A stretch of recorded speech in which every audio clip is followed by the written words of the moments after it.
करते हैं छत्तीसगढ़ की तरफ, जान लेते हैं राजधानी का हाल। क्या कुछ खबरें जो आज सुर्खियों पर बने रहने वाली हैं।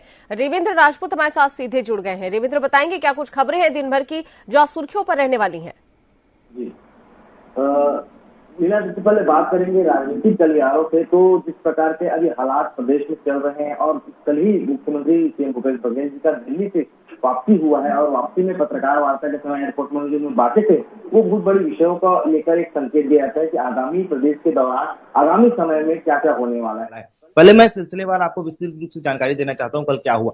जैसे कि सभी को मालूम था कि दिल्ली में कांग्रेस के सभी बड़े नेता जाने वाले थे, एक बहुत बड़ी मीटिंग होने वाली थी, लेकिन 9 से 9:30 बजे तक यह स्पष्ट हो गया कि मोहन मरकाम दिल्ली नहीं जाएंगे, बल्कि अन्य नेतागण सब दिल्ली पहुंच चुके हैं। तो ऐसे में ये सवाल बार बार आ रहा था कि क्यों, क्या कारण रहा कि मोहन मरकाम को दिल्ली नहीं बुलाया गया। लेकिन बाद में यह स्पष्ट हुआ कि मुख्यमंत्री भूपेश बघेल दिल्ली में दीपक बैज से मुलाकात की है। दीपक बैज जी सांसद हैं, चित्रकूट के विधायक भी रह चुके हैं, युवा वर्ग के बड़े चेहरा हैं, आदिवासी चेहरा है, और इस प्रकार से सीएम भूपेश बघेल जी का दीपक बैज से मुलाकात करना दिल्ली में यह एक संकेत रहता है कि कांग्रेस के अंदर संगठन में और सत्ता में बड़े बदलाव की आशंका है। लेकिन स्पष्ट रूप से अभी यह कहना स्वाभाविक नहीं है, क्योंकि जिस प्रकार की बातें अभी बयानबाजी चल रही है, मंत्री कवासी लखमा ने भी बयान दिया है कि सीएम भूपेश बघेल हमारे नेता हैं, पार्टी कमान का फैसला ही अहम होगा, किसी भी प्रकार से किसी व्यक्ति को लेकर ही चलना ये ठीक नहीं, लेकिन जो भी आला कमान इस पर फैसला लेता है उसको वो सर्वमान्य करेंगे। तो ऐसे में मुख्यमंत्री भूपेश बघेल जी शाम को जब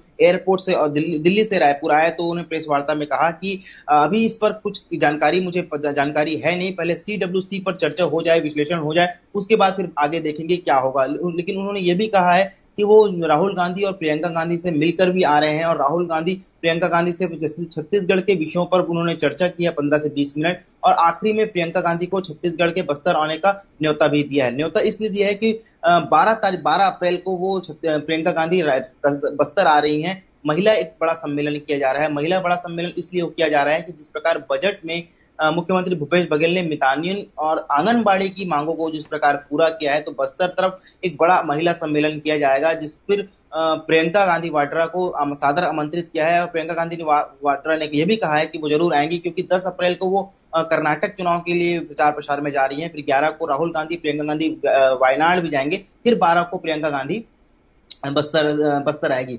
अन्य राजनीतिक गलियारों की बात करें तो बीजेपी खेमे में बड़ी हलचल दिखी। जिस प्रकार अभी बोला गया कि पीएमओ से एक लेटर आ गया, जानकारी आई है कि नारायण चंदेल जी को कि पीएम की व्यवस्था के कारण वो नहीं मिल पाएंगे, लेकिन उसके बावजूद भी बीजेपी के सभी बड़े नेता दिल्ली गए और वहां के बड़े बड़े कैबिनेट मंत्रियों से भी मिले। रेल मंत्री मुलाकात करके, स्वास्थ्य मंत्री से भी मुलाकात किया गया है, सभी मंत्रियों से, बड़े आला अधिकारी के दर्जों मंत्रियों से उन्होंने मुलाकात की। बृजमोहन अग्रवाल पहले ही मंत्रिमंडल को लेके पहुंच चुके थे दिल्ली, लेकिन जिस प्रकार से अभी बातें आई हैं कि वहां मुलाकात हुई है, बड़े नेताओं से ज्यादा मुलाकात हो रही है, तो उस पर भूपेश बघेल जी ने तंज किया है कि राष्ट्रीय उपाध्यक्ष हमारे छत्तीसगढ़ के हैं डॉक्टर रमन सिंह, वो जब दिल्ली जाते हैं तो अकेले पीएम से मिल के आते हैं, जब विधायकों की बात आती है तो केवल उन्हें दरकिनार किया जाता है। और भी बहुत सारे ऐसे गलियारे आए हैं कि जिसमें टीएस सिंहदेव ने भी मिलने की इच्छा जाहिर की है। राहुल गांधी और प्रियंका गांधी से टीएस सिंहदेव ने भी मिलने की इच्छा जाहिर की है, और उन्होंने ये भी कहा है कि समय मिलेगा तो मुझे भी जानकारी से अवगत कराएंगे कि वो कब मिलना चाहेंगे।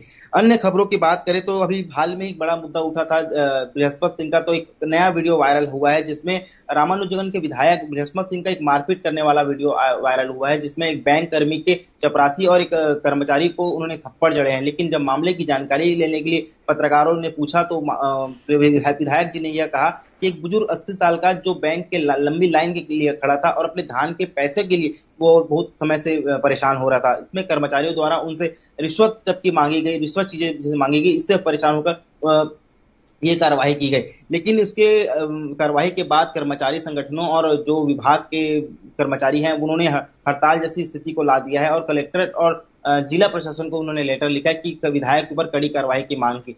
रायपुर राजधानी की बात करें तो जेसीसी के प्रदेश अध्यक्ष अजीत जोगी युवा मोर्चा के प्रदेश अध्यक्ष प्रदीप साहू द्वारा कल एक बड़ी मुख्यमंत्री निवास घेराव निकाला गया।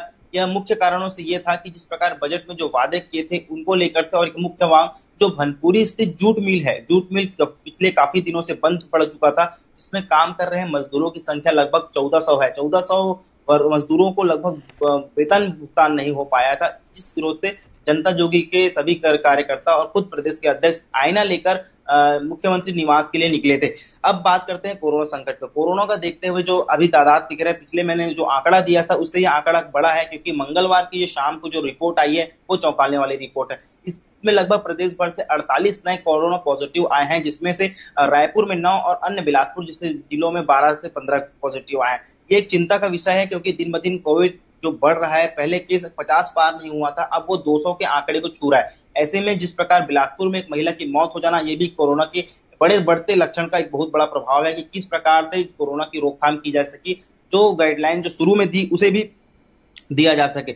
अगर बात करें तो कवासी लखमा के बड़ा बयान आया था, जिसमें मुख्यमंत्री भूपेश बघेल जी को लेकर था कि जब बदलाव हो रहे हैं संगठन में तो उस पर क्या प्रतिक्रिया रहेगी। तो कवासी लखमा जी ने यह कहा था कि ये सभी बड़े नेताओं के आला दर्जा के हाईकमान के आदेश रहेंगे, किसी एक व्यक्ति या मंत्री विधायक के बोल देने से ऐसा नहीं होता है, क्योंकि जिस प्रकार से अभी हालात चल रहे हैं आगामी रणनीति चुनाव को लेके, अब हाल में ही अभी 7 तारीख को निगरानी समिति की बैठक है, जिसमें सत्यनारायण शर्मा जिसके समिति के अध्यक्ष हैं और वही इस बैठक को लेंगे। निगरानी समिति का बैठक एक प्रकार से एक खोजी दस्ता के रूप में काम करेगा। जिस प्रकार से बातें हो रही थी कि विधानसभा चुनाव सामने है और राहुल गांधी पर जो ईडी के मामला हुए, जो भी मामले हुए थे उसको लेकर राहुल गांधी पर जो कार्रवाई हुई थी और अन्य नेताओं के ऊपर जो ईडी की कार्रवाई हुई थी, उन सभी को देखते हुए एक निगरानी समिति बनाई गई थी। और इस निगरानी समिति के अंतर्गत प्रदेश भर में होने वाले सभी कार्यक्रम, चाहे विरोध प्रदर्शन हो चाहे किसी भी कार्यक्रम को, वो सभी को देखते हुए, सभी को संबंधित बनाते हुए सभी कार्यकर्ताओं को लेकर एक निगरानी की टीम बनाई गई है, जो यह देखेगा कि कौन कार्यकर्ता कितनी जिम्मेदारी से अपना काम कर रहा है और किस प्रकार से काम कर रहा है। और अगर हम दूसरे अन्य बात करो तो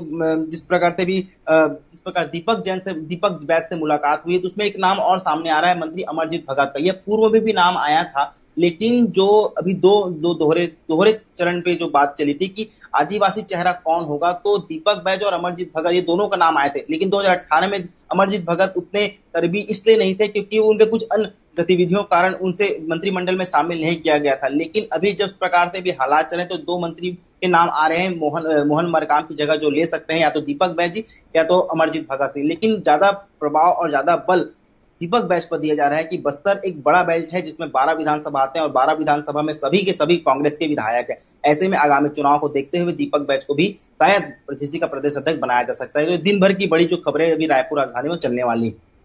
चलिए, तमाम जानकारी के लिए शुक्रिया रविंद्र। तो ये तो गई राजधानी रायपुर की और प्रदेश भर की राजनीतिक हलचलें जो आज सुर्खियों पर बनी।